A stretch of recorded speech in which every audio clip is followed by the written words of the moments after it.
Hello everyone, I'm Hui from Tongji University. It's my honor to have the chance to give a presentation here about our work, a multi-objective railway freight timetable reschedule approach with extensive and stochastic delay. As we all know, the freight train runs on the rail according to the timetable, which has a planned arrival time to destinations, as well as intermediate activities. To support the operation, railroads needed to efficiently align these three resources: yards, crews, and locomotives, which are shared by different types of trains. The time effectiveness of railway freight service, which is related to the quality of timetable, is an important issue for the railway operation and the shippers. However, it is unavoidable to encounter unexpected events since the railway resource is limited and non-storable, which may result in disturbance or disruption. We mainly focus on the disturbances. When disturbances occur, the initial timetable becomes infeasible, and the scarcity of decision support tool complicates the task of dispatchers. Therefore, a more stable and precise timetable is urgently needed. We also think the predictive arrival time based on the rescheduled timetable, considering the extensive and stochastic delay, is more suitable to inform the ships. Here, we start our timetable reschedule modeling. There are several difficulties we need to attention. Firstly, these disturbances are taken into consideration, including the departure delay at the origin station, dwell time, the delay at the yard. These three durations are unknown, but they all obey the log-normal distribution. We want to explain that the prolonged dwell time results from not only resources unavailability, but also being overtaken. Secondly, there's limited and congested trunk configuration. All trunks between stations are one-way for operation. Besides, an additional time penalty will be considered if the siding or wires be occupied. Thirdly, another problem is the train level, which determines the departure order.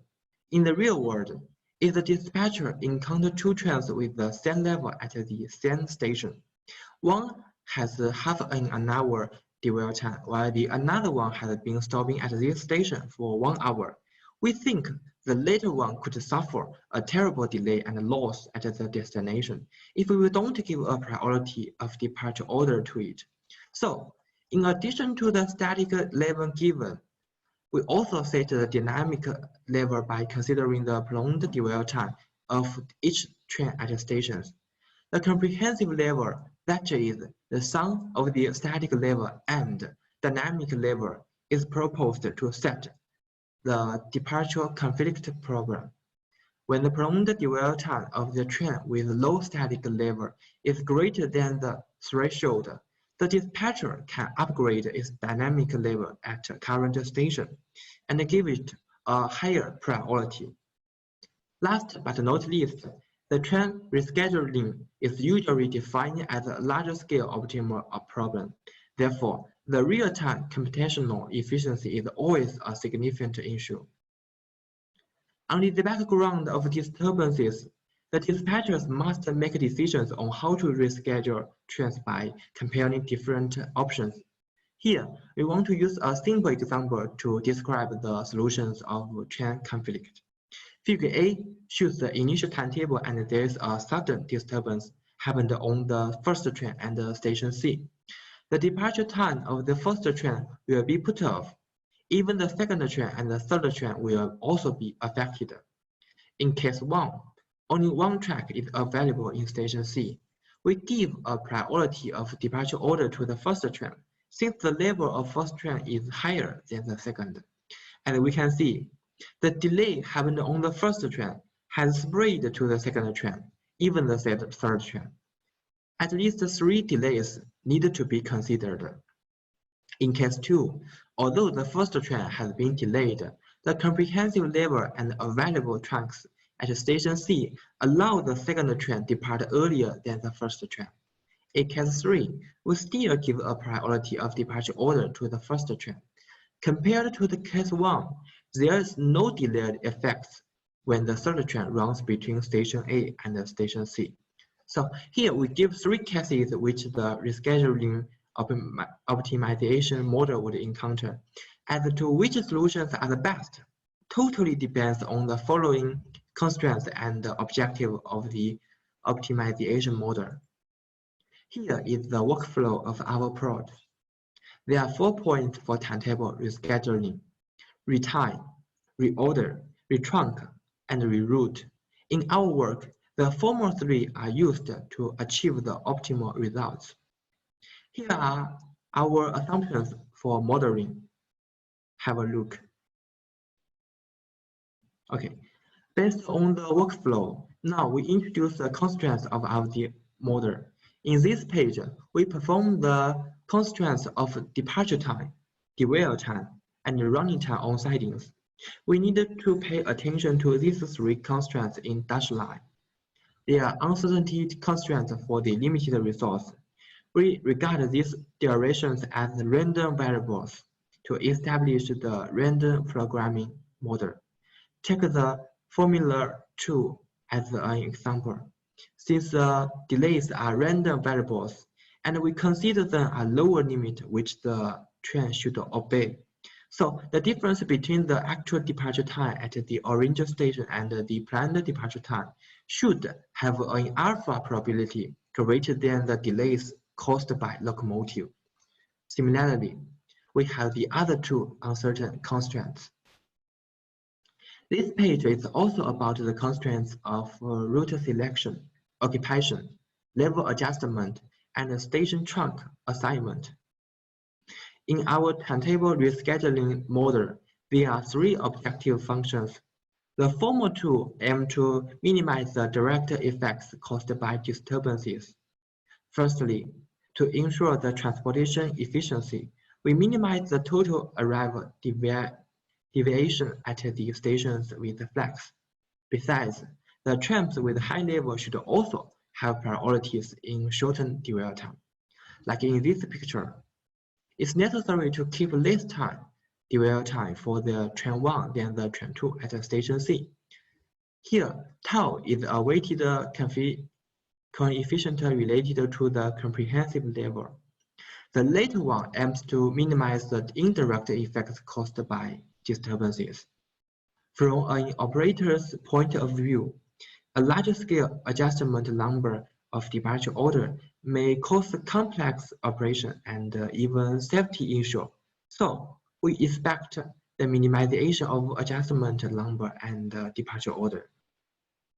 To address the above model, we propose a stochastic delay generating combined with multiple objectives genetic algorithm solution.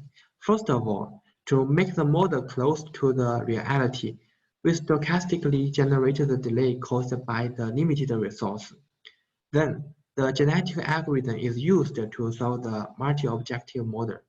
We also use some strategies to improve the solving efficiency. In the solution, we also did these improvements.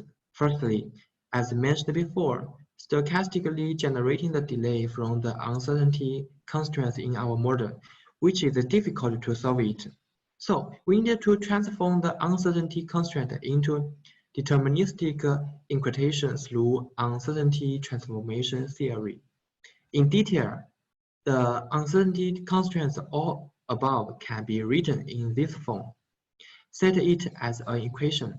There is always the value Ka satisfy the equation, and the value Ka can be calculated by this formula. According to the Ka, we transform the uncertainty constraint into deterministic equation. Secondly, for a multi-objective optimization problem, we make a trade-off among multiple objectives. Although there are 3 kinds of decision variables, only departure order variables are taken into solution. That's because, based on the planned timetable, Once we master the departure order of each train at every station, we can directly formulate the timetable. Then we adopt train departure order as a chromosome to formulate a two-dimensional coding strategy. And the character of two dimensions also make the crossover and the mutation operator more comprehensive.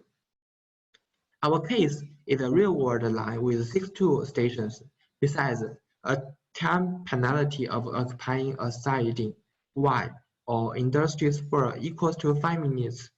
We adopt 90% as a confidence level to ensure the adaptability of results under adverse conditions.